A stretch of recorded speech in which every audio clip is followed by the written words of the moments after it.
one way you can roast your bell peppers. If you have a fitting lid, cover the peppers because they will cook even faster. Related to today's recipe, on the side here I'm making a syrup for baklava. I would love to show you how to make it. You can find this recipe on our channel. Just scroll down and you will see baklava by Vlada. It's quite easy to make it, trust me. Starting to roast, I just turn them around and I'm going to cover them and let them cook a little bit more. That is roast a little bit that I just made for kids' breakfast. If you like to make crepes, there is a recipe and instructional video on this channel. So just look it up and you too can see how easy it is to serve a great breakfast on an ordinary morning. We are almost done. Peppers are getting soft inside and yet they're still quite firm. If you see when I touch them, they are still kind of firm, but the heat has gone through pretty much throughout the peppers. And I'm going to turn off the stove. And then I'm going to set them in a tight covered dish. Okay, here we go. And be careful with your hands. My hands are accustomed to a heat.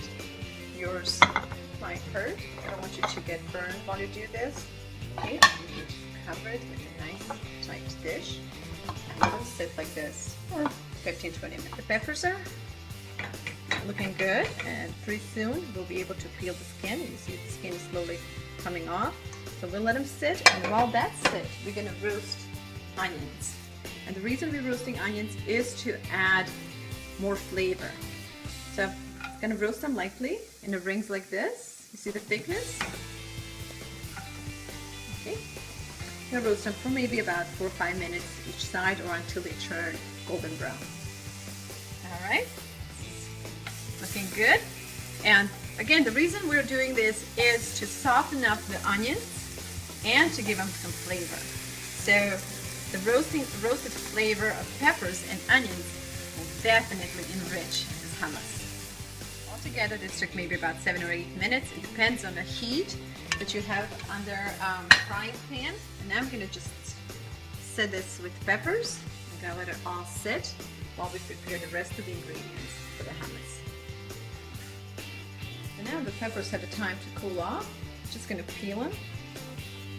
Okay, and remove the seeds from the inside. Here I have a food processor, and I suggest that you use a food processor as you will need to blend this really well to make a hummus creamy. In it, I have 2 cans of garbanzo beans. They're 2 15-ounce cans of garbanzo beans. I'll add half a cup of walnuts, 2 roasted peppers,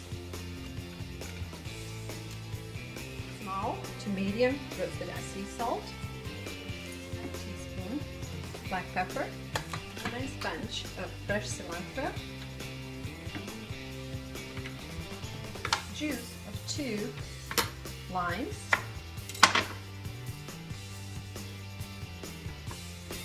about 4 large cloves of garlic, a cup of olive oil.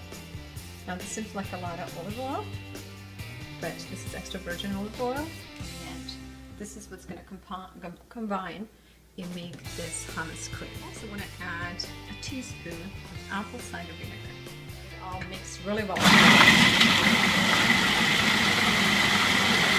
So easy to make and yet so delicious and good for you and your family.